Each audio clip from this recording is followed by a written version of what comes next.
¿Se ve en pantalla? Sí, doctor, se puede ver. Ok. ¿Con quién tengo el gusto que me contesta? Es la única que me contesta. Soy la delegada, doctor. Ah, Ruth. tu nombre. Ruth, ¿tu apellido? Tito Flores, doctor. Ya, ¿qué tal? Ruth. Bien, vamos a hablar sobre la pelvis femenina. Ya, en primer lugar, yo supongo que, bueno, recordarán de su curso de anatomía, ¿no? La pelvis femenina. Tendrán algún recuerdo sobre eso, ¿no? A ver, ¿quién me dice cuáles son los huesos que conforman la pelvis femenina? ¿No tenía que preguntar directamente a alguien voluntario?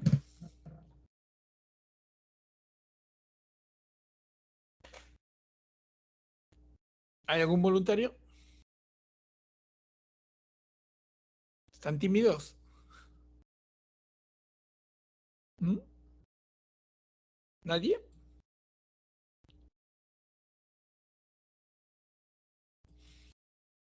Doctor, sería el sacro y los dos huesos. ¿Cómo? Más fuerte, Serían, más fuerte. eh, a ver, sería el sacro y los dos ilíacos o coxales. Ya. ¿Tu nombre es? Soy Jesús Toledo. Ya. A ver, ¿otros compañeros?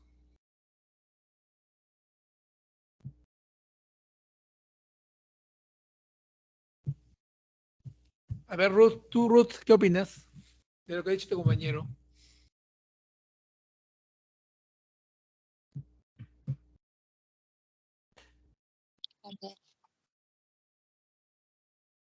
¿Mm?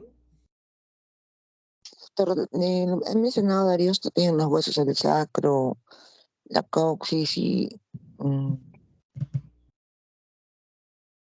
¿A ti serían cuáles los huesos del pelvis? sería el sacro, la parte del coxis y la articulación sacroiliaca, Ya. A ver, cresta ilíaca y ¿algún otro voluntario? Doctor, buenas ¿Sí? ¿Quién tardes. eres tú? ¿Quién eres tú? Cerrato. Cerrato. Tu nombre, tu nombre. Ah, ya, pues, Javier. Ya, Javier. A ver, Javier. Está conformado por el isquion, ilium, sacro y pubis, doctor. Ilion, isquio, sacro y pubis. Sí, doctor. Ya. A ver, ¿alguien más? A ver, una chica. Acá, al azar. Grecia. Grecia Brigitte, ese nombre me gusta. A ver. Grecia Brigitte Torres. Doctor, ¿me escucha? Te escucho. Bueno, el sacro, tanto el ilion, pubis, isquion, el coxis también. Sacro, ilion, pubis, coxis.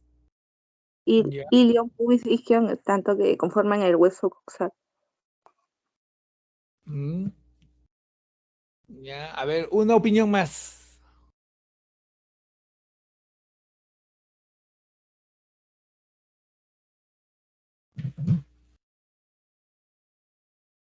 ¿Ah? ¿Nadie? Sí, doctor, el hueso coxal lo conforma lo que es Caterina, ¿ya? ¿El hueso coxal? sí, el hueso coxal lo conforma lo que es el ilion, el pubis y el isquion. ¿Ya? Pero la pelvis lo conforma. Lo que es el sacro, el coxis y el hueso coxal. Claro, esa es la respuesta. No nos confundimos, muchachos. Este,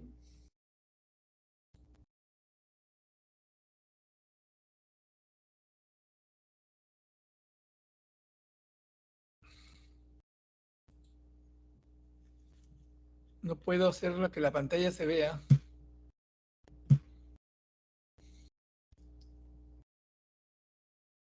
Se me ve, pero chiquito, ¿no? ¿Me ve? no, está apagado, doctor. ¿No me ven el video? Chicos, ¿pueden verlo? Porque yo no lo veo. Sí, sí se ve, doctor. Ya, me ven. ¿Ven la pelvis que les estoy mostrando?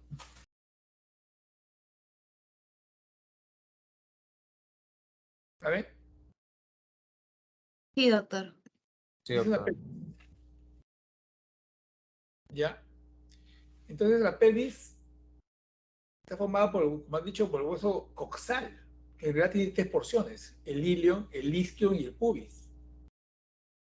Pero la pelvis está formada por 3 huesos: el coxal, el sacro y el coxis, la puntita. ¿Ya? Eso tienen que tenerlo claro. ¿Ya? Voy a repetir: el coxal, que está formado por el ilion, el isquion y el pubis. Pero la pelvis está formada por el coxal, el sacro y el coxis. ¿Ya? Miren, es una cosa sencilla, ¿no? Que deberían saberla ya desde el curso de anatomía, ¿no?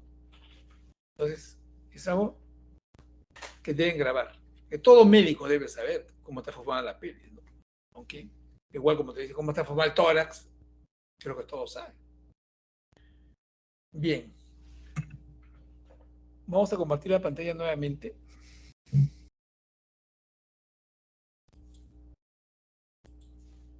¿Se ve en pantalla?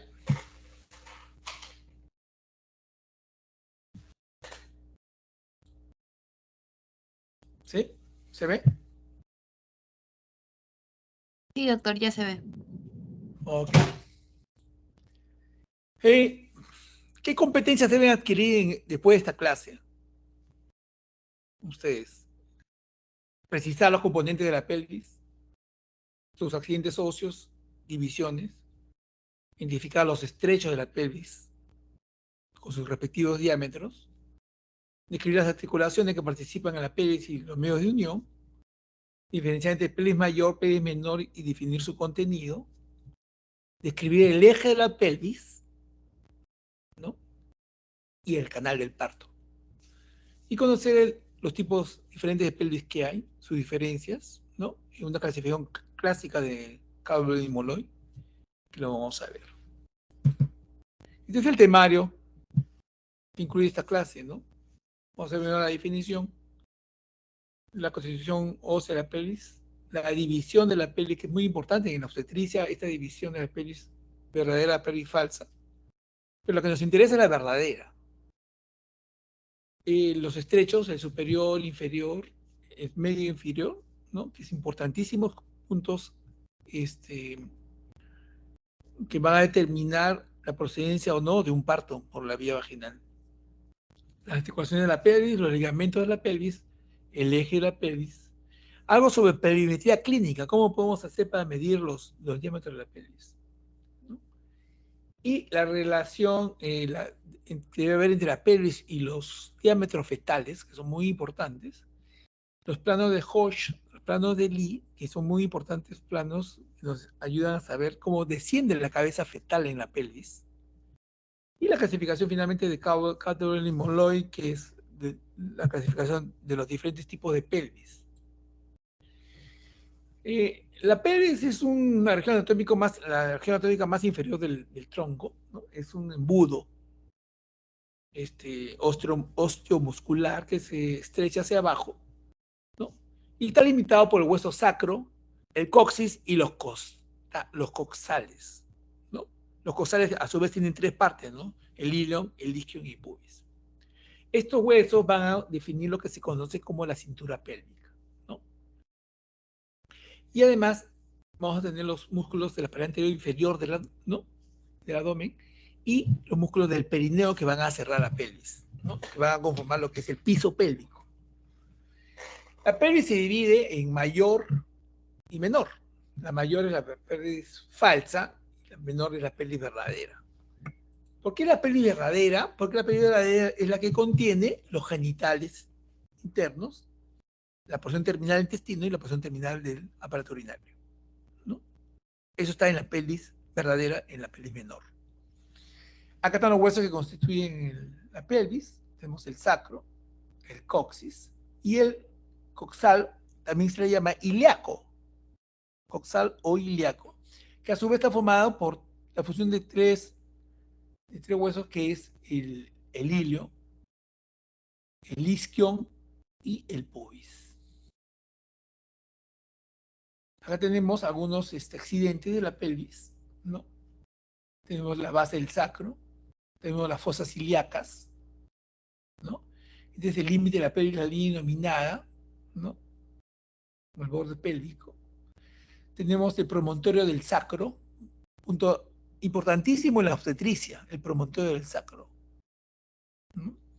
Se dice que el promontorio del sacro no debe ser tocado. Cuando haces un tacto vaginal, el promontorio no debe ser tocado, porque si lo tocas significa que esa pelvis estrecha.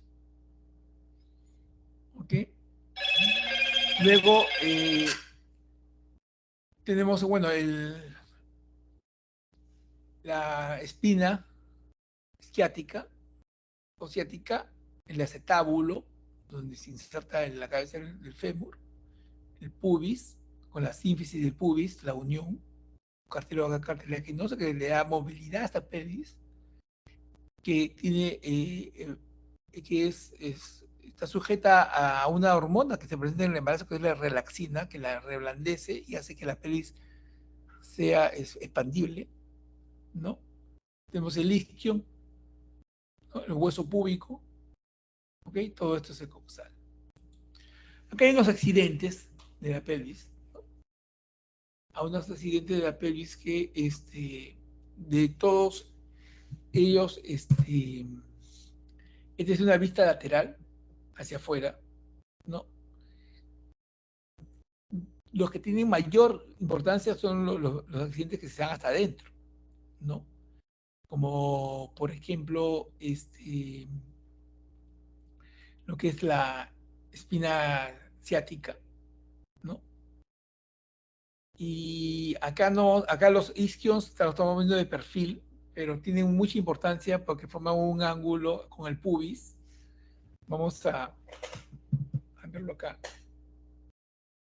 Vamos a salir de un ratito.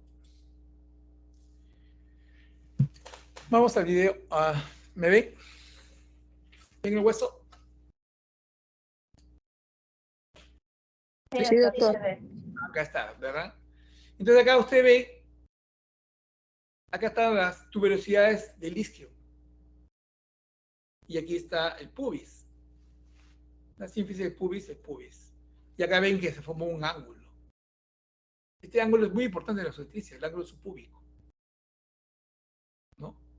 Como también es muy importante este diámetro que se forma entre los isquions, que es el diámetro biisquiático, ¿no? Y son importantes en el estrecho inferior de la pelvis. Cuando ustedes alguna vez habrán visto examinar hacer un tacto vaginal? ¿Han visto alguna vez? Tiene que haber visto, ¿no? O no, nunca han visto un tacto vaginal. A ver, ¿alguien ha visto? Porque me diga,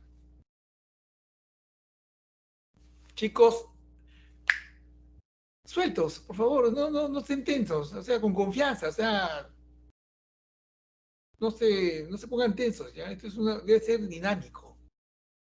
A ver, alguien, tiene que haber alguien de todos. ¿Cuántos son ustedes? 30, doctor. Ya, de los 30, alguna vez tiene que alguien haber visto un tacto vaginal, o nunca han visto un tacto vaginal. Ninguno de los 30.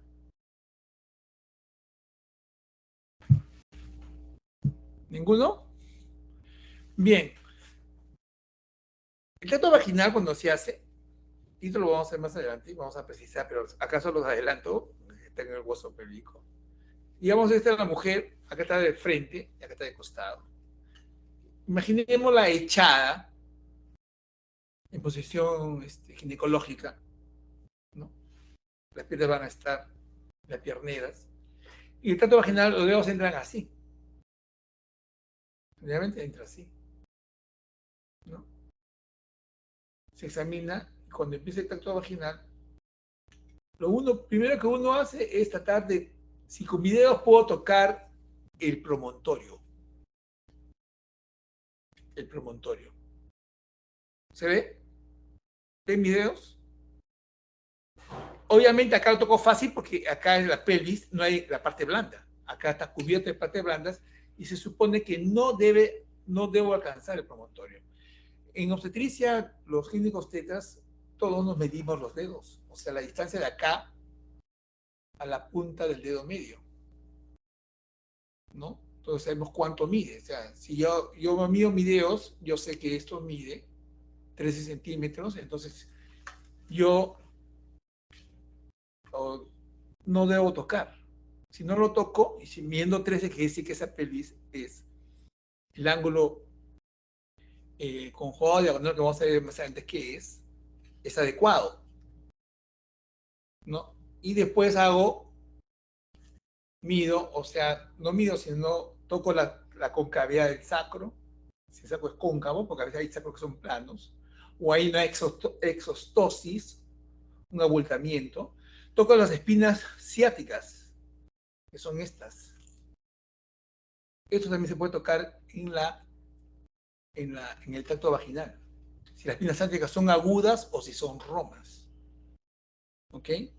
Luego con mis dedos abro los dedos acá adentro y veo cómo se comporta el ángulo subpúbico, ¿no? Y finalmente, ustedes van a ver que el examinador forma un puño y va hacia al espacio entre las tuberosidades. Intenta meter la mano, el puño, mejor dicho, ¿no? Mi puño mide 8 centímetros. Este diámetro debe medir 11 centímetros. Con las partes blandas se considera que debe medir 8. O sea, mi mano debe entrar. O sea, mi mano en cualquier mujer, entre sus tuberosidades, debe ingresar. Y si baila, que dice que tiene un buen diámetro visquiático, porque es mayor de 8, y debe ser mínimo 8. Pues ustedes van a ver que cuando termine el tacto, después de hacer esto, el examinador mete el puño entre los isquiones y comienza a hacer esto. Uno sí entra, y si entra, hace esto. Van a ver que usted hace esto. ¿Ok? Buscando que esa sea compatible. Ese diámetro visquiático al puño de la mano certifica que mide más de 8 centímetros. ¿Ya? Entonces, hay porciones de la pelvis, puntos de la pelvis que son importantes para determinar la compatibilidad de la pelvis con la cabeza fetal. Vamos a ver más adelante la cabeza fetal, o sea, las relaciones que hay entre la pelvis, que deben haber entre la pelvis y la cabeza fetal. ¿Ok? Entonces, acá tenemos, perdón, lo que es la pelvis verdadera, ¿no? Verdadera porque están los órganos genitales internos, la porción terminal del intestino, la porción terminal del sistema digestivo y la porción terminal del aparato urinario, ¿no? Puede ser pelvis verdadera. Y sus límites superiores, el promontorio y las alas del sacro, la cresta pectínea y los bordes superiores del pubis, o sea, todo esto. Y la parte inferior está en plano de salida de la pelvis, no está el estrecho inferior de la pelvis, ¿no? Y eso está recubierto por el suelo pélvico, ¿ok? Para este lado están los límites de la pelvis falsa, ¿no? ¿Ok?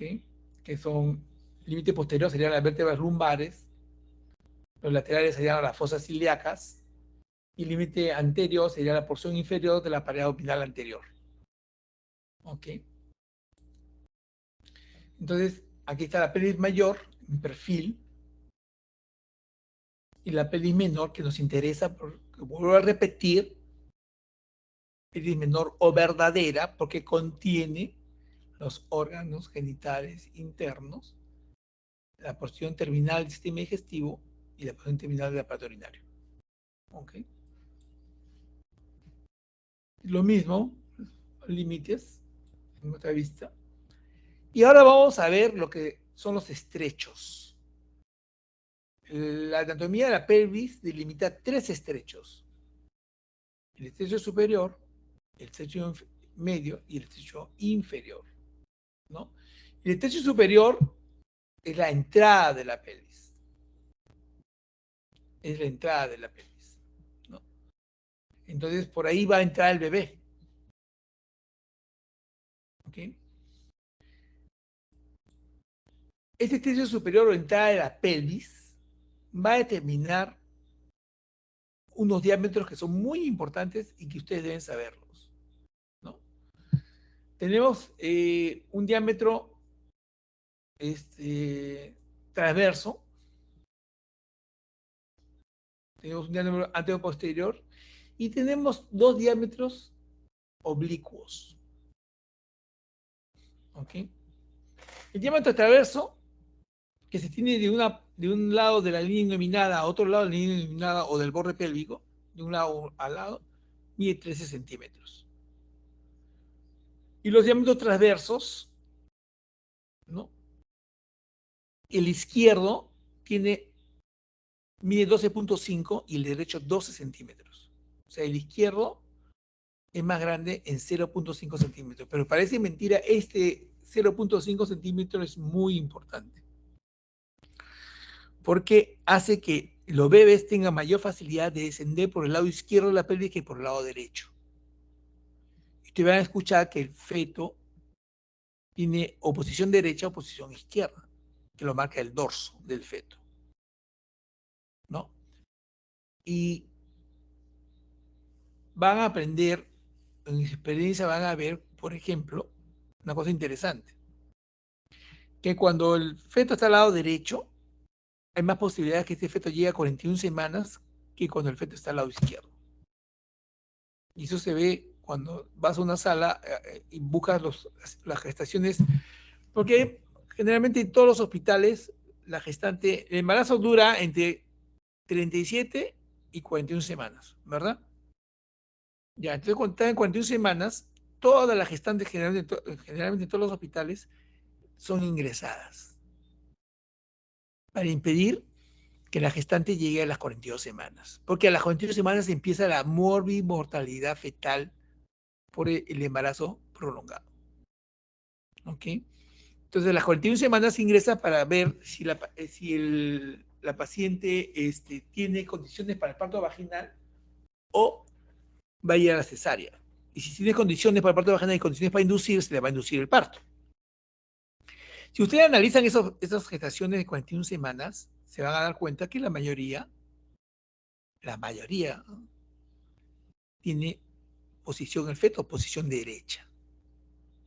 Otro dato, cuando la mujer está en trabajo de parto y el feto está en posición izquierda, esos partos son más rápidos que cuando el feto está en posición derecha, ¿no? Y el feto desciende mejor por el lado izquierdo que por el lado derecho, y una de las razones es que el diámetro transverso de la pelvis es mayor el izquierdo que el derecho en 0.5 centímetros. ¿Ok? Luego, en esta vista lateral, vamos a ver los diámetros del estrecho superior, ¿no? O de la entrada de la pelvis, ¿no? Que son estos, tres importantísimos. El diámetro antero-posterior, perdón, o conjugado anatómico, que mide 11.5 centímetros. El conjugado obstétrico, que mide 11 centímetros, ¿no? El conjugado verdadero, ¿no? Que es que va del borde superior del sífilis pubis al promontorio, 11. Pero el obstétrico, que va del promontorio, pero ya va por detrás del pubis, ¿no? Va a 10.6 centímetros. O 10 puntos, acá, bueno, 11 centímetros en algunas otras publicaciones. Y el conjugado diagonal, 12.5 centímetros. ¿Ya? Este conjugado diagonal, el más importante, ¿cuál es? Anatómicamente es el conjugado obstétrico. ¿Por qué? Porque es el menor. Estamos diciendo que de 10.6, 11 centímetros, este es el menor. Entonces el feto, si pasa esto, Si sobrepasa este, ha pasado el resto, ¿no?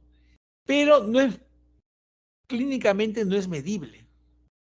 El que se mide es el conjugado diagonal, que mide 12.5. Este sí es medible por el dedo de la mano, porque la mano va a entrar, los dedos, va a entrar el ángulo que se forma entre la base del dedo índice con el dedo pulgar va a quedar acá.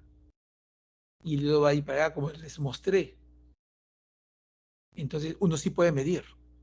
Tener una idea de cuánto mide este conjunto. Si no lo toco, si sé que mis dedos miden 13 centímetros el largo, o 12.5, y no lo toco, el promontorio quiere decir que el conjugado diagonal está por encima de los 12.5.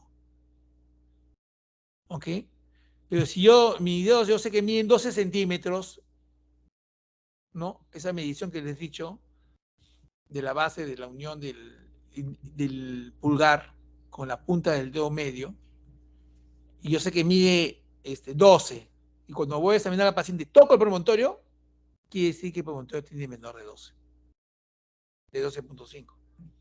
¿Ok? Esa es la manera que se mide. Por eso es que anatómicamente el diámetro más importante del superior es el conjugado obstétrico, porque es el más estrecho, más angosto. Pero clínicamente el más importante es el conjugado diagonal porque se puede medir. ¿Ok? Luego vamos a... Perdón. A seguir con lo nuestro. Y tenemos el estrecho medio de la pelvis, ¿no? Es otro estrecho, ¿no? Está delimitado por la parte inferior de la sínfisis, del pubis y las espinas ciáticas, ¿no?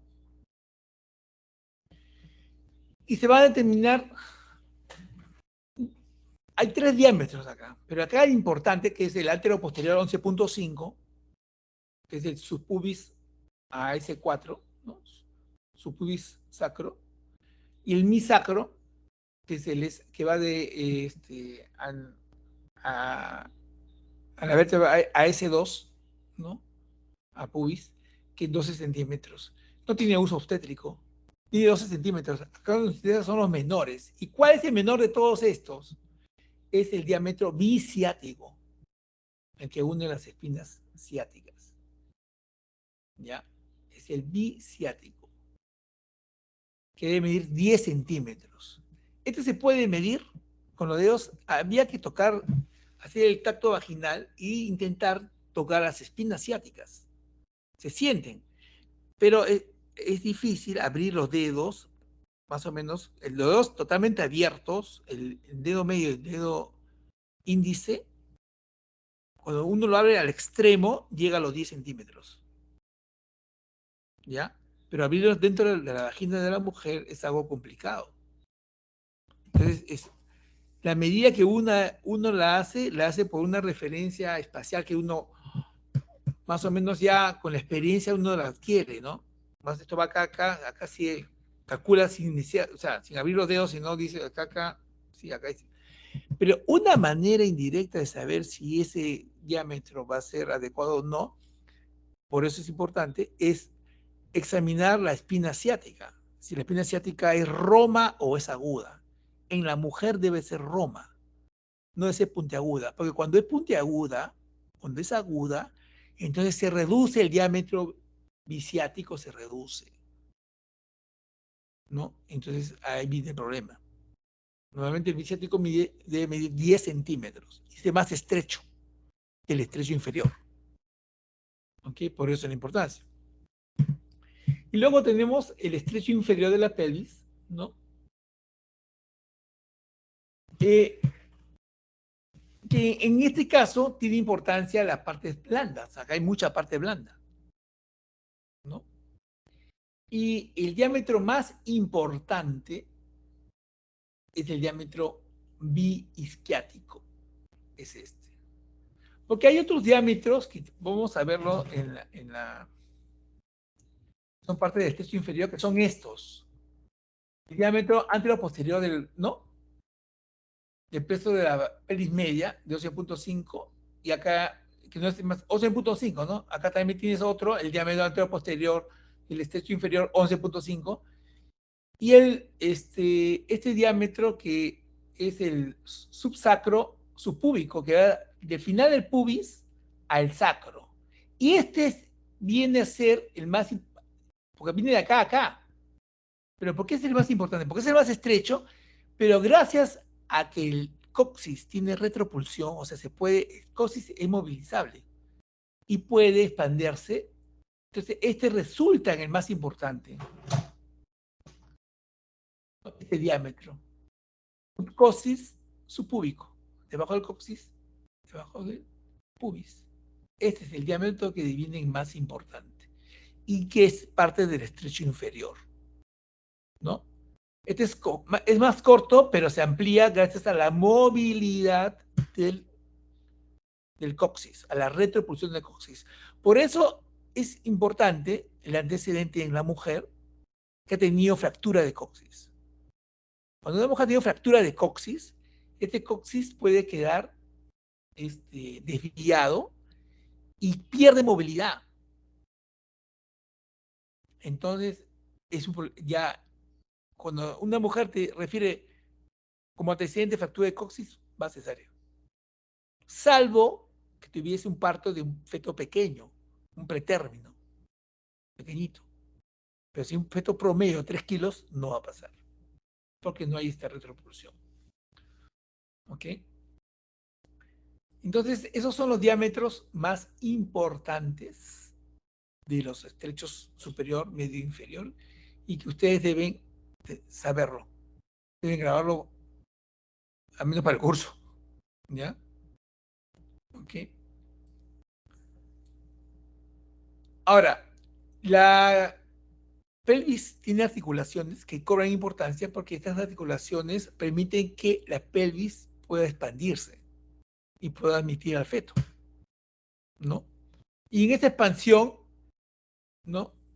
Puede darse que estas articulaciones provoquen dolor a la mujer, ¿no? Y hay mujeres que ustedes van a escuchar si me duele la cadera, me duele acá, me duele el pubis, tienen pulvargias, ¿no? Y eso es por lo que está ocurriendo de la expansión de la pelvis para admitir al feto que está dentro de esto, ¿no? Entonces, la articulación sacroiliaca, una de las más importantes es la articulación sacroiliaca, que es una diartrosis, que significa que la superficie articular está recubierta por un fibrocartílago, ¿no? ¿Ok? Y en realidad el papel más importante en estas articulaciones es el de la sínfisis del pubis, que tiene un cartílago acá que va a tener influencia de la hormona relaxina que se produce en el embarazo, se va a reblandecer y se va a hacer movible y va a ser expandible. ¿Ok? Pero también eso puede provocar pubalgia en la mujer. Sobre todo es mayor cuando la mujer tiene una asimetría de los miembros inferiores que puede ser mínima, ¿no? Que sin el embarazo no le provoca molestia. Pero cuando tienen una mujer que tiene mucha pubalgia, muy intensa, a veces es porque ya esa mínima diferencia entre un miembro inferior y el otro, el derecho e izquierdo, se exacerba, ¿no? Con el embarazo. Hay un desbalance y se produce mucho dolor acá en la pelvis. Normalmente las pacientes que presentan pubalgia o presentan sacralgias o sacroileitis por el embarazo mismo, las mandamos a la clínica física de rehabilitación y ahí ellos se encargan de determinar qué es lo que pasa y a veces se dan cuenta de que hay una asimetría en los miembros inferiores y hay que corregirla, ¿no? Con zapatos especiales, estabilizar a la pelvis. Luego tenemos los ligamentos propios de la pelvis, que son muy importantes, y entre estos tenemos el ligamento sacro anterior de la pelvis y el ligamento sacroiliaco posterior. El sacroiliaco anterior y el sacroiliaco posterior. El anterior, que va hacia el lado a la cara anterior del sacro, ¿no? Va de la fosa ilíaca a la línea innominada, ¿no? Y a la espina ciática mayor. Este es el ligamento sacroiliaco anterior. Y el posterior, que tiene 4 fascículos, acá lo veo 1, 2, 3, ¿no? 4, que es el ligamento sacroiliaco posterior corto, el ligamento sacroiliaco posterior largo, el ligamento sacroespinoso y el ligamento sacrotuberoso, ¿no? Todos esos ligamentos le dan estabilidad a la pelvis, ¿no? Y tienen un papel en el embarazo es importante porque esos son ligamentos que van a tener que ceder para admitir al feto, ¿no? Y en ese ceder se puede producir inflamaciones y puede producir dolor, pues, y hay mucho, y cuanto más grande sea el feto, el problema va a ser mayor. Pues las mujeres a veces sufren mucho con las caderas y con el pubis, ¿no? Luego tenemos el ligamento, otro ligamento importante es el hilo lumbar, que es ya donde es propio de la pelvis hasta a distancia, ¿no? Que va de la apófisis transversal L5 a cresta ilíaca, el hilo lumbar, y un ligamento muy importante, que son muy fuertes, que son los ligamentos, el sacro ciático mayor o sacrotuberoso, ¿no?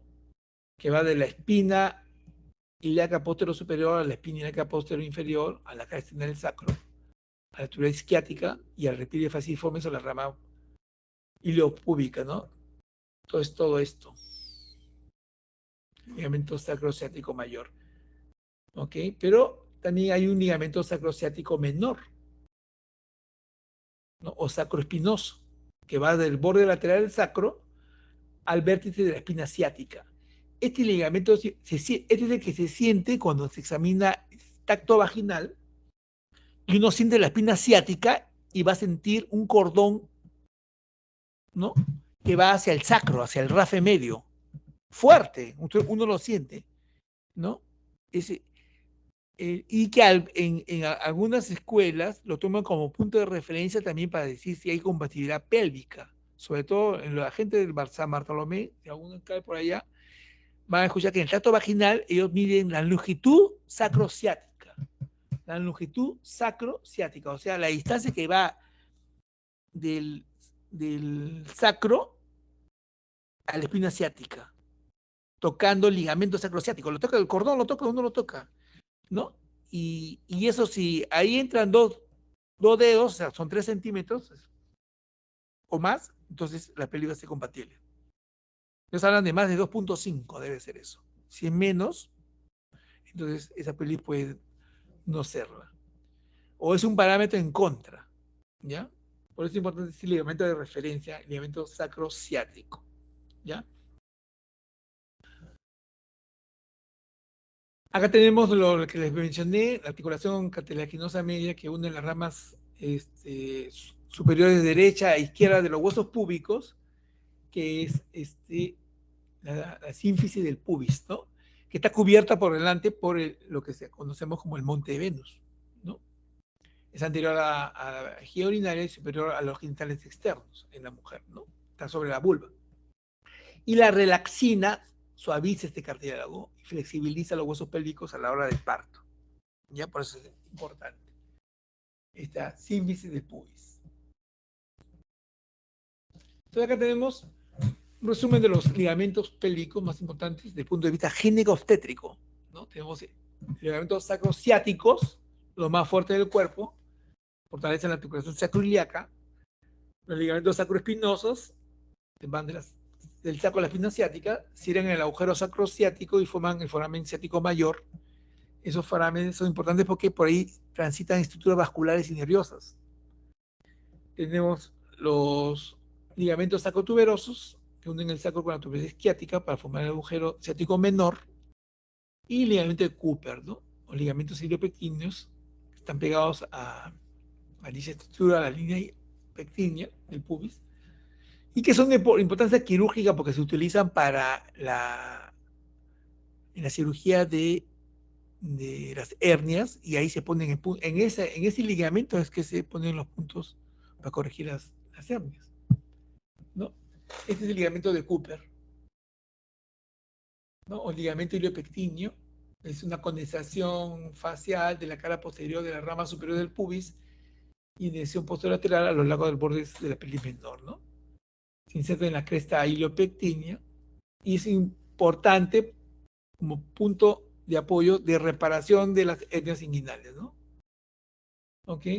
Dice que viene a ser la fusión del músculo pectíneo con el ligamento de Gimbernard, las fases transversales y ligamento de Coles.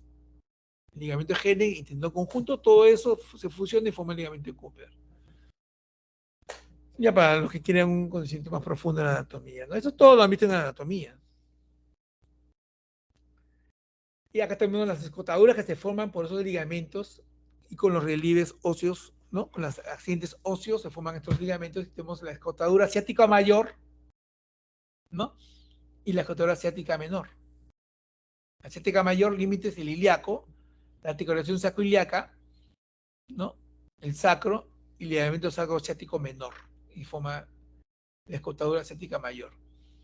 Luego tengo la escotadura ciática menor, los límites es el isquion, el ligamento sacrociático mayor y menor, ¿no? La escotadura ciática mayor es atravesada por el músculo piramidal, los vasos y nervios glúteos superiores, nervio ciático mayor y menor, vasos isquiáticos, vasos y nervios pudendos internos. Y la escotadura ciática menor pasan los músculos obturadores internos y los vasos y nervios pudendos internos. Esta escotadura ciática menor, y ahí está la espina ciática, es un punto de referencia importante para lo que se llama el bloqueo pudendo. Y eso lo van a aprender, si no en el curso lo van a hacer en forma práctica porque el curso es virtual, cuando hagan el internado y van a ver que cuando se atiende el parto, se puede dar analgesia al estrecho inferior, a la parte inferior, para hacer la episiotomía, para hacer el corte, ¿no? Inyectando silocaína, bloqueando el pudendo. Y el punto de referencia es la espina ciática, donde se inyecta la silocaína 10 centímetros cúbicos, ¿no? Es en la espina ciática, ¿no? Palpándola, la aguja entra, se usa agujas largas, unas agujas, la de raquidia, ¿no? Se entra por la piel. Uno siente la aguja como entra por la vagina, toca la espina ciática, la toca, y uno siente como la aguja está entrando por la vagina, la siente la aguja que entra, y la dirige a la espina ciática. Y ahí se inyecta la silocaína. Y da una analgesia muy superior que poner silocaína local para el corte. Muy, muy superior, ¿no? Y relaja todo la salida de la pelvis, ¿no? Este es el eje de la pelvis, ¿no? Que es una línea imaginaria que es uno de los puntos centrales de los diámetros anteroposteriores que hemos hablado, ¿no? La unión de los puntos centrales, ¿no? De la pelvis mayor y menor, y va a determinar el trayecto que sigue la cabeza fetal en el curso de trabajo de parto.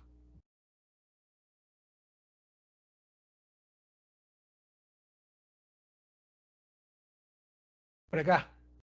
Los puntos medios de estos ángulos determina el eje de la pelvis. Los puntos medios de estos diámetros. ¿Ok? Entonces, a ver, ese es un epónimo que es la curva de Krauss, ¿no?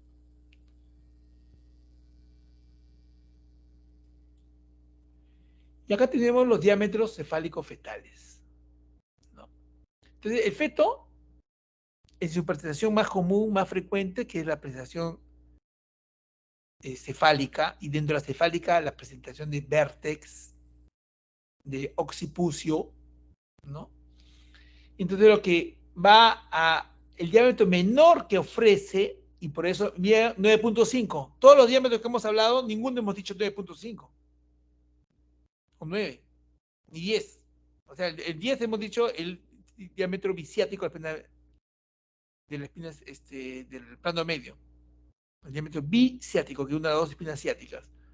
Este mide 9.5. Este es el que se ofrece. Y por eso el éxito de los partos en vértex, con sincipucio, porque se ofrece este diámetro, el suboccipito bregmático, que se ofrece cuando el feto está bien flexionado, en la actitud universal, que es de flexión. Pero a veces en la presentación cefálica, el feto no está tan flexionado y puede ofrecer, ¿no? el vértice, el diámetro occipito frontal.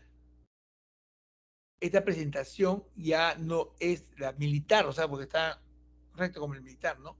Y ya no se ofrece un diámetro de 12 centímetros, que excede a los diámetros que hemos visto, ¿no? Entonces, por eso, acá hay una deflexión, que ya vamos a ver más adelante. Yo he dado la clase de distancia de presentación. Eso se llama la deflexión de primer grado, ¿no? Y si se flexiona más y ofrece la cara, ¿no? Esta es la sincipital. Pero a veces puede ofrecer la cara y este diámetro sí te ofrece 9.5, ¿no? Pero acá hay otro que es la frente. Si ofrece la frente, que este diámetro, que es 13.5, no va a salir. 13.5. Este se llama deflexión de segundo grado, cuando ofrece la frente, ¿no? Uno siente como punto de referencia la frente. En la presentación de vértex, que ofrece este diámetro, su occipito pragmático, el punto de referencia es la fontanela menor. Lo que uno palpa es la fontanela menor. En la presentación de sincipital, que ofrece el diámetro occipito frontal, lo que se palpa es la fontanela mayor, que es inmensa. Es una deflexión de primer grado. Si se sigue deflexionando, ofrece la frente. Y ese diámetro es imposible que se ponga el parto, ¿no? Y si se sigue deflexionando, ofrece la cara. Y la cara sí ofrece un diámetro que es asequible a la pelvis, 9.5. Entonces, ¿el bebé puede nacer de cara? Sí puede nacer de cara. Pero va a depender a dónde va el mentón. Porque si el mentón va, si es mento posterior, ¿no? Si es mento posterior, no va a ser. Si el mentón va hacia el sacro, el feto no va a salir. Si el mentón va al pubis, mento anterior, el mentón va al pubis, ahí sí sale.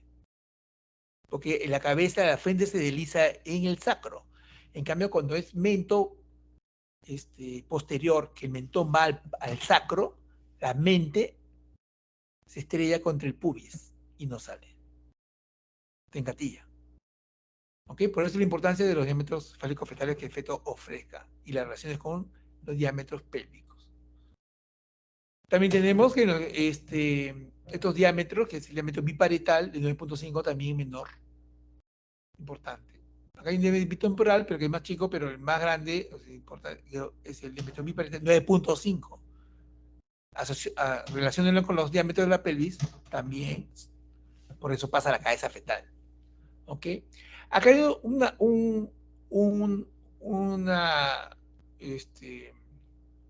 reparos anatómicos muy importantes en la cabeza fetal, que son las fontanelas y que son las suturas.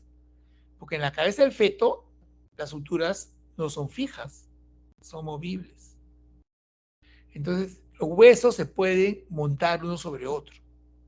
Se desplazan. Entonces, eso reduce los diámetros fetales. Por eso que la cabeza se produce lo que se llama el amoldamiento de la cabeza, se amolda la pelvis, y por eso que el feto sale. Ya cuando la cosa es exagerada, la pelvis muy estrecha, la cabeza muy grande, por más que se amolde, no pasa. ¿Okay? Pero eso es gracias a que estas suturas, la metópica, la sutura coronaria, ¿no? O la sutura sagital, ¿no?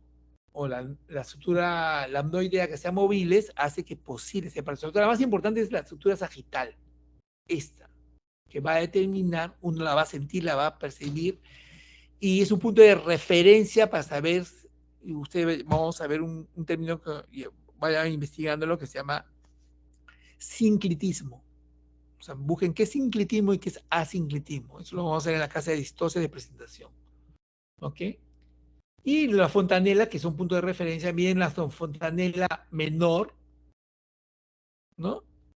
De la occipucio, de la presentación de vértex occipucio es un triángulo pequeñito, comparado con la fontanela mayor, que es un rombo, y es mucho más grande, ¿no? Entonces es imposible confundir una con la otra. Eso es para ver la perimetría interna, lo que les decía. ¿Cómo puedo yo medir el conjugado diagonal? Yo no puedo medir el conjugado obstétrico, pero sí puedo medir el conjugado diagonal. ¿Ok? Entonces este conjugado diagonal así se mide. Entonces lo que hacemos los ginecobstetras, lo que hacen los residentes y lo que deben hacer los internos cuando estén internos el próximo año, es medirse esta distancia de aquí al dedo medio. De tal manera que si ustedes saben de que mide 13 centímetros, entonces si ustedes no tocan el promontorio, esa pelvis, el conjugado diagonal mide más de 12.5. Si su mano mide 12.5, ¿no? Y no lo tocan, también estamos bien. Pero si ustedes saben que su mano mide 11.5, una mano pequeña, y lo tocan, pucha, es recontra estrecha, ¿no? Entonces es importante medirse esta distancia. ¿Ya? Ahora, las chicas tienen la mano más pequeña. Entonces, ¿cómo podrían hacer para medir las chicas? Porque las chicas podrían hacer que todas las pelvis sean compatibles. Porque esa distancia mide 11, pues si mide 11, 11 y medio, nunca, aunque mida 12, no lo van a tocar. Entonces, lo mejor, como las manos de las mujeres son más chicas, en el tacto vaginal podrían introducir el dedo pulgar, ¿no? Y marcar en su mano. Vamos a, mejor es viéndolo.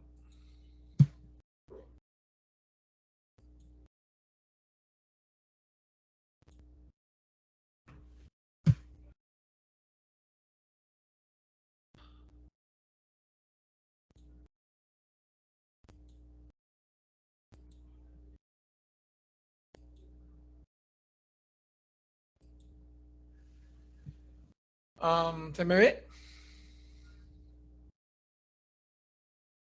Muchachos, ¿se me ve?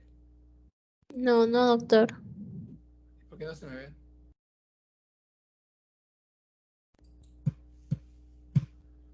Um,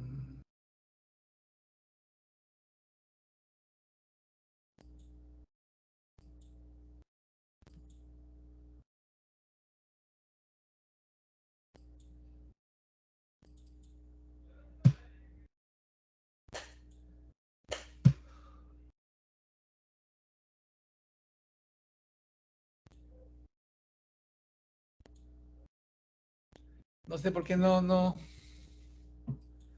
puedo encender mi cámara.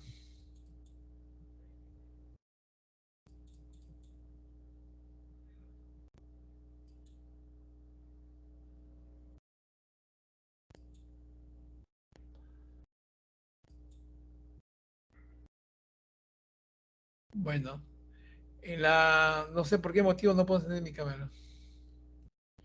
Pero en la clase de distancia de presentación yo ahí les voy a hacer la demostración. ¿Ok? ¿Cómo pueden hacer las chicas para medir el diámetro conjugado diagonal? Lo que se trata sería introducir el dedo también pulgar, ¿no? Y marcar su dedo, o sea, normalmente los hombres se pueden marcar el dedo entre la punta del dedo medio al ángulo que forma el índice con el pulgar. Las chicas pueden marcar, o sea, si lo van a meter el dedo pulgar, una mano fina, entonces podrían marcar sus 12.5 centímetros que a donde llega en el dorso del dedo pulgar, lo que van a introducirlo también. Entonces ahí podría ser más fácil para ellos determinar esa longitud, ¿no? No sé si se habrá entendido, pero en la clase de distancia de presentación ahí lo voy a hacer ese recordarles. ¿Ok? Se ve en pantalla, ¿no? Sí, doctor, se ve. Acá, mire, este esquema, ¿ves? De acá, este es fácil para los hombres, o sea, no van a tener problemas porque sus dedos son más largos. O sea, mujeres, si los dedos son cortos, entonces, ¿cómo mido hasta dónde me mide 12.5? Entonces, si este dedo pulgar lo introduce, entonces miden desde el dedo medio hasta qué parte del dedo, en el dorso del dedo, va a ser 12.5. Entonces, si introducen hasta ahí y no tocan el promontorio, quiere decir que la pérdida es buena. ¿Ok? A eso me refiero.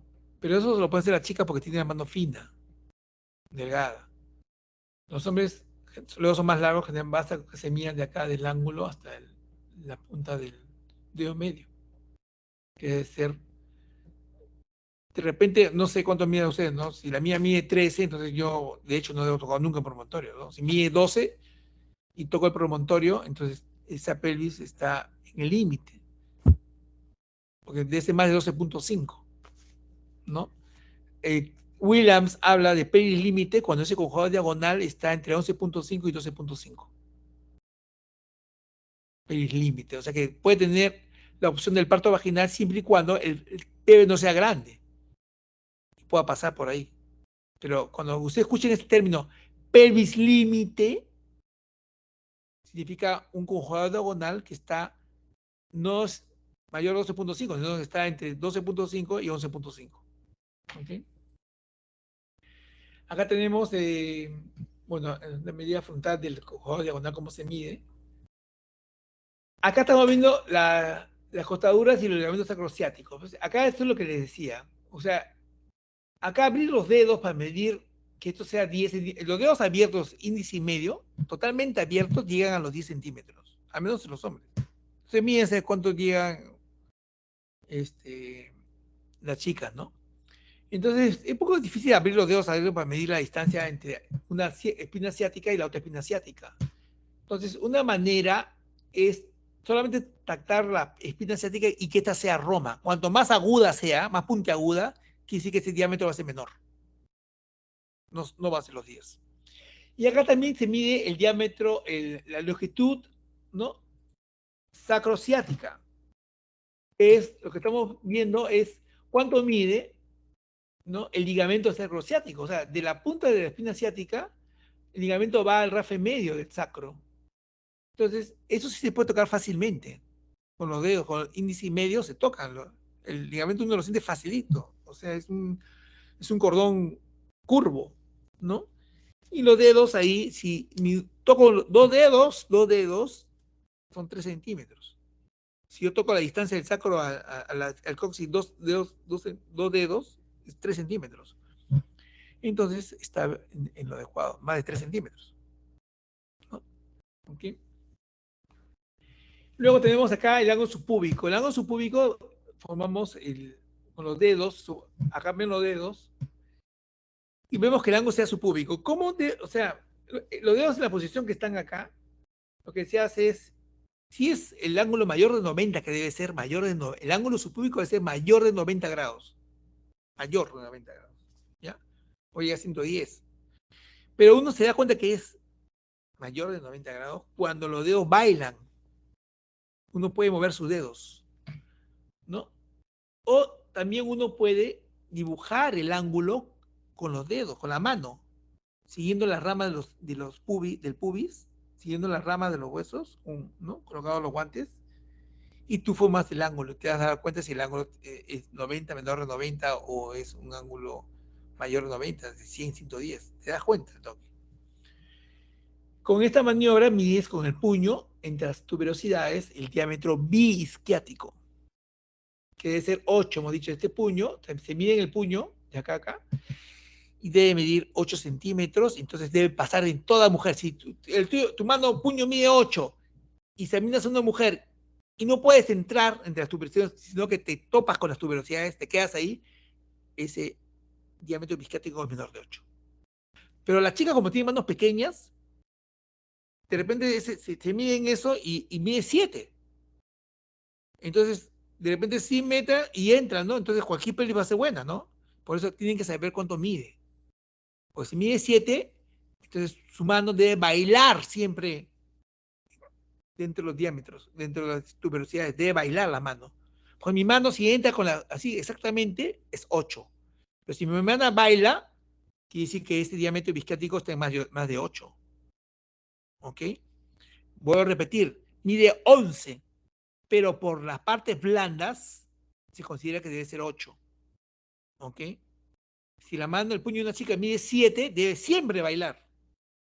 Nunca debe estar, siendo exacto, quiere decir que mide menos de 8. También se mide la concavidad del sacro. O sea, se ve que el sacro sea cóncavo. No debe ser plano. No debe tener una exostosis, una prominencia. Debe ser cóncavo, ¿ya? Y acá estamos viendo lo que le decía, pero no les indiqué cuando la espina asiática, cómo los dedos los llevo de una espina asiática a una espina asiática. Para la mano experimentada, para el médico experimentado, haciendo este juego espacial, uno calcula, no, este mide menos. Pero para lograr eso, hay que tener experiencia. ¿Ya? De tocar de un lado a otro lado las espinas, y de acá, sí hay 10. ¿Ya? Porque abrir los dedos es difícil, abrir los dedos de la vagina, ¿no? Te guía más por nada, por la distancia que hay entre estos, espacialmente calculas.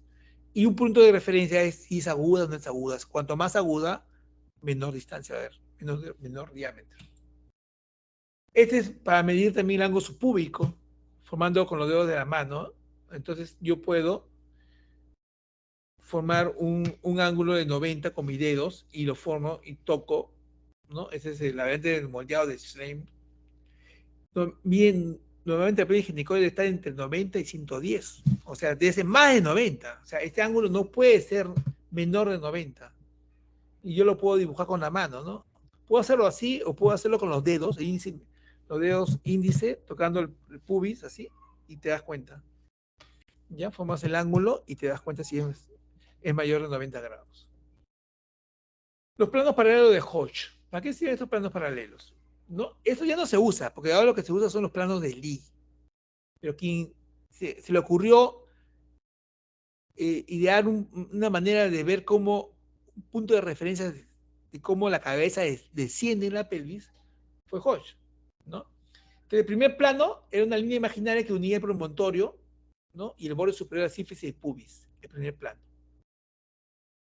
El segundo plano es una línea paralela a esta, que une el borde inferior del pubis, ¿no? Y va al sacro, paralela a esta, el plano 2. El plano 3, ¿no? Que es otra línea paralela a las anteriores, ¿no? Pero que está a la altura de las espinas ciáticas y también llega al sacro. El plano 3 de Hodge va a nivel de las espinas ciáticas. Y el plano 4, que también es paralela a las otras 3 planos, ¿no? Es una línea imaginaria que pasa por el coxis, plano 4. ¿Ok? Esto ya no se usa porque vino Lee. ¿Y qué hizo? El plano, dijo, plano 0 son las espinas ciáticas. Y después subió en centímetros hacia arriba, ¿no? De manera negativa. -1, -2, -3, -4. Y hacia abajo, +1, +2, +3. ¿Ok? El plano 0 equivale al plano 3 de Lee, porque está a la altura de las espinas ciáticas. El plano 0 equivale al plano 3 de Hodge. El plano 0 de Lee equivale al plano 3 de Hodge.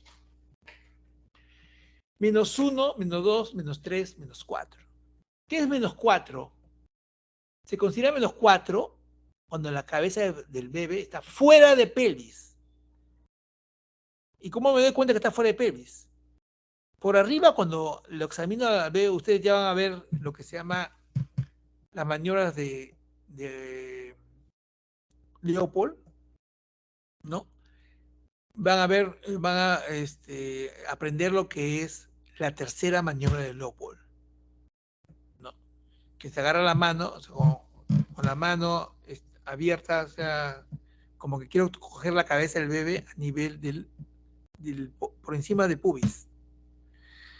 Entonces, quiero cogerla con el dedo pulgar y la palma de la mano, la quiero coger. Entonces yo voy a sentir la cabeza, efectivamente la siento. Cuando yo siento la cabeza que se mueve totalmente, imagínense acá que está la mano acá, y muevo la cabeza totalmente y pelotea la cabeza, que eso significa -4 o fuera de pelvis. Cuando la cabeza la quiero mover en la tercera maniobra del Leopold y la cabeza se mueve un poco, o está un poco fija, semimóvil, eso equivale al plano 3 del I, o sea, al -3 del I. ¿Ya? Se dice C-1, C-2, C-3 cuando es cabeza. Cuando la presentación es de cabeza, se dice C-1, C-, que la cabeza está -1, -2, -3. Si fuera podálico, es S-1, S-2, porque es el sacro, en relación al sacro del bebé. S-1, S-2, S-3. ¿Ya? Entonces, cuando la cabeza es semimóvil, es -3. Cuando la cabeza ya no se puede mover, está fija, eso se llama cabeza encajada. Si está encajada, cuando está en -2, -1, en 0. ¿Ya? Por la tercera maniobra del Leopold, solo puedo decir está encajada, pero no puedo precisar a qué altura está. Para saber si está -1, -2 o 0, que es encajada, tengo que examinar por abajo, por la vagina. ¿Ok? También al cefálico -3, cuando está en -3, también se le dice cabeza insinuada. Es bien común usar esa frase. La cabeza está insinuada, ¿no? Entonces, C-4, cabeza fuera de pelvis. C-3, cabeza insinuada. C-2, -1 y 0 es cabeza fija, está encajada, se supone que está encajada la cabeza. Pero para determinar exactamente si es 0, -1 o -2, hay que tocar por abajo. ¿Ok? ¿Cuál es la definición que la cabeza está encajada? ¿Qué significa que la cabeza esté encajada? Que la cabeza ya cruzó el estrecho superior. Cuando ya cruzó el diámetro biparietal cruza el estrecho superior, la cabeza se encaja. Esa es la definición de cabeza encajada. El diámetro biparietal del feto cruce el estrecho superior. Cuando la cabeza está en +1, +2, +3, eso es fácil porque en tanto vaginal, ¿cómo sé que la cabeza esté en 0? Es fácil. Mis dedos no entran entre la espina ciática y la cabeza. No entran. Eso es 0. Pero si mis dedos entran, por decirle, si entra un dedo, ese es cefálico -1. Si entran 2 dedos, es cefálico -2. ¿Ok? Si entran 2 dedos y bailan los dedos, cefálico -3. Si meto los dedos y la cabeza la puedo empujar, se regresa para arriba, es el -4 fuera de pelvis. ¿Ok? Cuando es +1 para abajo, entonces ya, de hecho, menos que puedo entrar, los dedos van a entrar entre la cabeza y la espina ciática, ¿no? Pero yo lo voy a sentir la cabeza ya, muy cerca de la salida. ¿Ya? Muy cerca de la salida lo voy a sentir. Cuando esté en +2, es recontra cerca y uno cómo se da cuenta, porque abre la vulva y ve la cabeza. Cuando esté en +3, no abres nada y tú ves la cabeza. ¿Ok? Bueno, por último, los tipos de pelvis. Las pelvis, el 50% de las pelvis son ginecoides. 25 a 30% son antropoides, androides 15 a 20% y platypeloides son 5%. Acá están las características de las pelvis, ¿no?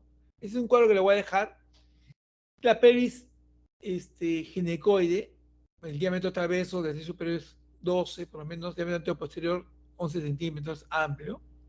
Estamos hablando del cojo tétrico, pero si hablamos de cojo diagonal, de dice mayor 12.5. Las paredes son rectas, paralelas, ¿no? La parte anterior de la pelvis es amplia. Y hay otras, las espinas ciáticas no son prominentes, son romas, ¿no? Y el arco púbico, o sea, el ángulo subpúbico es amplio, curvo. Y tú comparas con la del hombre, que es la pelvis androide, entonces vas a tener que las piernas asiáticas, por ejemplo, son totalmente prominentes. Y una cosa que es más importante es las paredes laterales. Como son de la pelvis androide, son convergentes. Convergen. Estas son paralelas, estas son convergentes. Y acá lo vamos a ver en esta imagen. Esta es la ginecoide. Las paredes son paralelas. Miren. ¿Ok? En el androide, en el hombre, son convergentes. ¿Ok? En la platipeloide son divergentes. En el antropoide también son paralelas. Entonces, el parto puede ser vaginal, sí puede ser vaginal. Va a depender del tamaño del bebé. En el androide puede ser vaginal, podría ser, sí. Va a depender también del tamaño del bebé, pero es más difícil por bebé promedio no va a salir en esa pelvis, porque las paredes convergen. O sea, entra el bebé, la cabeza del feto, entra a la pelvis, pero no sale. En cambio, en la platipeloide el parto es casi imposible. Es muy raro que una platipeloide pueda ser, porque el feto no entra a la pelvis. Salvo que sea muy, muy pequeño, un parto muy pretérmino. No va a entrar. Es una cabeza que va a quedar flotante. El androide va a entrar, pero no sale. Porque el superior se converge más la pelvis. El antropoide, como son paralelas, sí puede pasar. Tiene otros accidentes que son contrarios al parto vaginal, pero va a depender del tamaño del bebé, ¿no? La pelvis ideal es la mujer, la ginecoide. Pero hay que tener en cuenta, y acá pongo esto, ven acá las pelvis, la ginecoide, antropoide, androide, platipeloide, pero acá hay un número de pelvis que son mixtas. O sea, no, solo el 50%, ginecoide, solo el 50%, que todos los parámetros son ginecoides. Y va a haber una variedad de pelvis que son mixtas, que tienen una u otras características, ¿no? Entonces, en esa pelvis mixtas, ¿no? No estamos hablando que sea puramente antropoide, puramente androide, puramente platipeloide. Entonces, pero tienen una característica de una y de otra. El parto va a ser posible dependiendo del tamaño del feto, ¿no? Entonces, ustedes van a escuchar este término, pelvis mixta. Cuando se hace el diagnóstico de una mujer que está bien con contracción y está en trabajo de parto, entonces, generalmente siempre el primer diagnóstico se pone el perfil de la paciente, ¿no? Pues se pone primigesta de 40 semanas, o gesta 1 para 0, 40 semanas.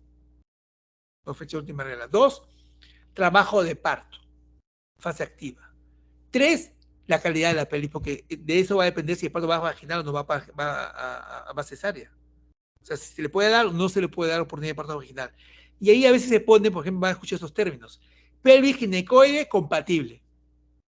Pero también pueden escuchar términos. Pelvis ginecoide incompatible, porque es ginecoide de todos los parámetros. Pero el feto pesa 5 kilos. Entonces, pelvis ginecoide, pero incompatible. Y también van a escuchar el término pelvis mixta compatible. Porque yo calculo, no, te pesa 2.700, sí puede salir. Si no mixta, puede salir. Como también van a escuchar el término pelvis ginecoandroide. Por decirles, ¿no? Es una pelvis que comparte parámetros de ese puede ser parto vaginal, podría ser, va a depender del tamaño del bebé. ¿Ok?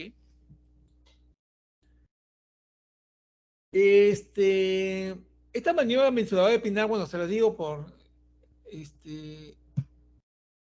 es una maniobra que se hace buscando, o sea, la pelvis es compatible o no es compatible, va a entrar, va a vencer el superior, no va a vencer el superior, entonces, ¿qué se hace con la maniobra? Empujar la cabeza del feto a la pelvis, a ver si entra o no entra.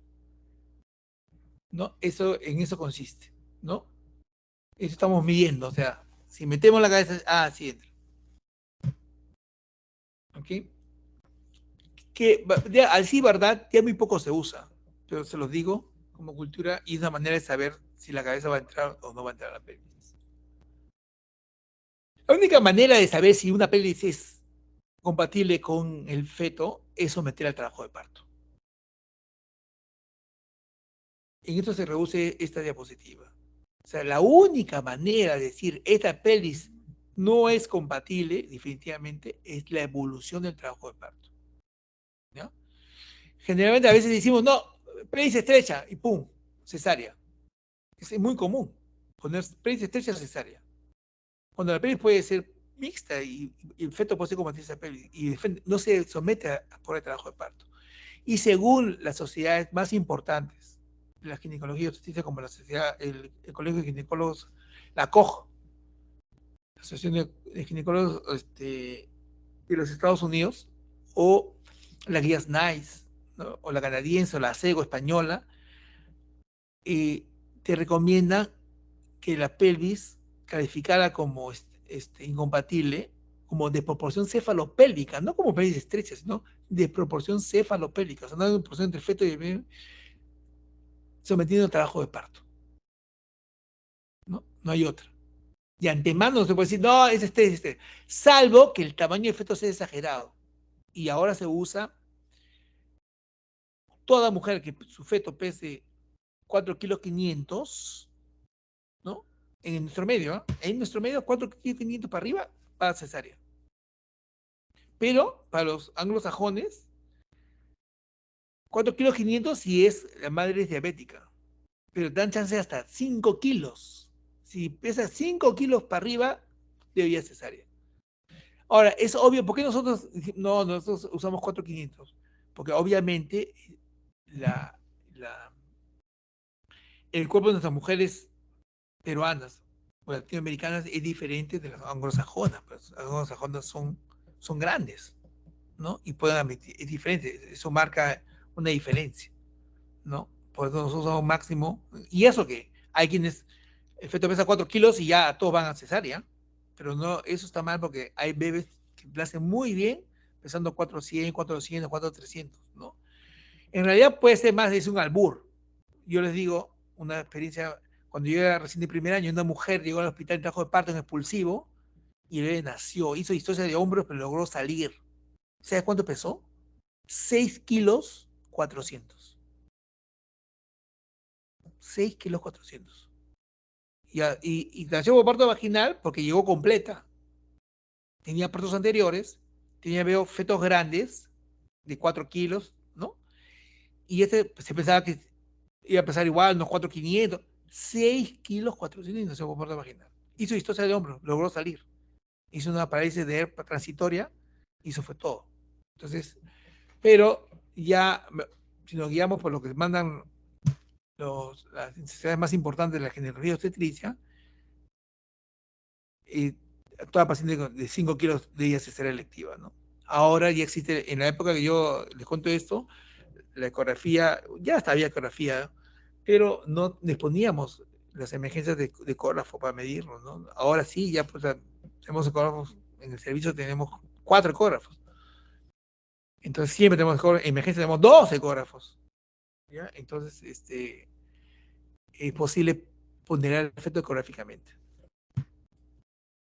Conclusiones: la pelvis es la región anatómica más inferior del tronco, posee una estructura ósea con una envoltura muscular de manera embudo.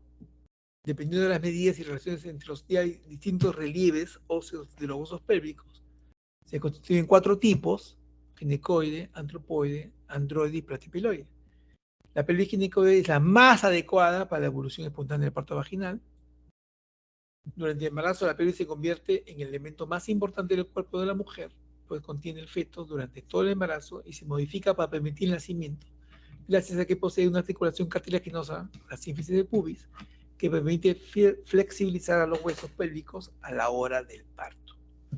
En la determinación de la proporcionalidad fetopélvica adecuada, hay que tomar en cuenta los factores estáticos, o sea, la pelvis misma, y los dinámicos, que es el feto. Cómo se va a desplazar el feto, cómo se va a mover, va a flexionar, va a rotar, eso es importante, y eso se va a ver en trabajo de parto, ¿no? Porque todo eso va a intervenir en el mecanismo del trabajo de parto. Básicamente todo está sacado del libro de Williams y del Atlas de la Anatomía Humana de Netter, ¿no? Eso fue todo lo que quería decirles ahora. Y si hay preguntas que hacer, por favor, con confianza, háganlas.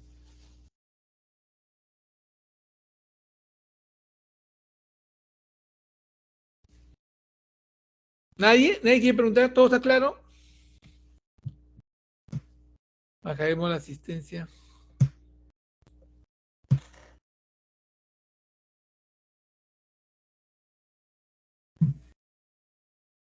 La delegada.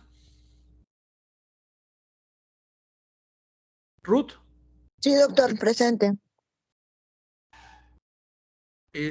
Ruth, ¿me puedes pasar tu celular, si fueras tan amable? Le escribí un WhatsApp, doctor, también le mandé la asistencia por ahí hace como 1 hora. Le escribí y le Ya, mandé un... no he entrado, no he entrado. Sí, doctor, le escribí un WhatsApp hace como... Ya. Aquí está. Sí, es el 957-639-312, ¿no? Sí, doctor, ese es.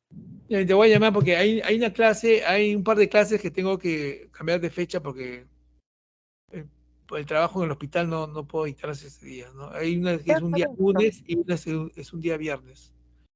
Listo, doctor. Entonces, Perfecto, es la siguiente, me parece, ¿ya? Te voy a llamar para eso, ¿ya? Para que coordines qué día puede ser, ¿ok? Ya, doctor. ¿No hay preguntas, no? ¿No hay preguntas? No, doctor, todo está muy claro. Ya, ok, se lo agradezco mucho.